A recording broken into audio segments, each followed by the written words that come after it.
புதுக்கோட்டையில் பார்த்திங்கன்னா அடப்பாயல் பகுதியில் வந்து ஐயனார் கோயில் எடுத்து வேலை பார்த்துக்கிட்டு இருக்காங்க. அதோட கருமண்டபம் வந்து பார்த்திங்கன்னா கருவறை கட்டி முடிக்கப்பட்டது. அடுத்தபடியாக பார்த்திங்கன்னா மண்டபம் வேலை நடந்துக்கிட்டு இருக்குது. இன்றைக்கி மண்டபம் வேலை பார்க்குறக்காண்டி அடிக்கல் நாட்டி சாமி கும்பிட்ருக்காங்க. அதோட கல் அடிக்கும் பணி பூரா ஃபுல்லாக வந்து முடிஞ்சிருச்சு. கல் அடிக்கிற பணி வேலை முடிஞ்சிருச்சு.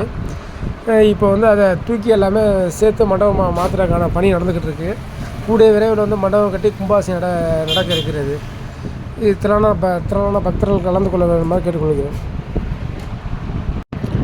கோயில் திருப்பணிக்கு யாரும் வந்து நீங்கள் டொனேஷன் கொடுக்கணும் அப்படின்னா கோயில் நிர்வாகம் வந்து அங்கே நம்பர் போட்டிருக்காங்க, அங்கே ஆள் இருக்காங்க. அவங்கள்ட்ட நீங்கள் டொனேஷன் கொடுத்து அந்த திருப்பணி வேலைகளை நடத்தலாம். உங்களுக்கு இப்படிக்கு கோயில் நிர்வாகம் கேட்டுக்கொள்கிறது. புதுக்கோட்டையில் வந்து காவல் தெய்வமாக இருக்க சிங்கமுத்து ஐயனாருக்கு வந்து இப்படி ஒரு கோயில் கருமண்டபம் கட்டுறது வந்து மிக சிறப்பாக இருக்குது. யாருமே நினச்சி பார்க்கல இந்த மாதிரி மண்டபம் கட்டி. இது நம்ம 100 வருஷம் ஆனாலும் இந்த கோயிலை வந்து யாரும் வேலை பார்க்க வேண்டியதில்லை. உங்களுக்கு பெயிண்டிங்கோ எந்த வேலையுமே கிடையாது.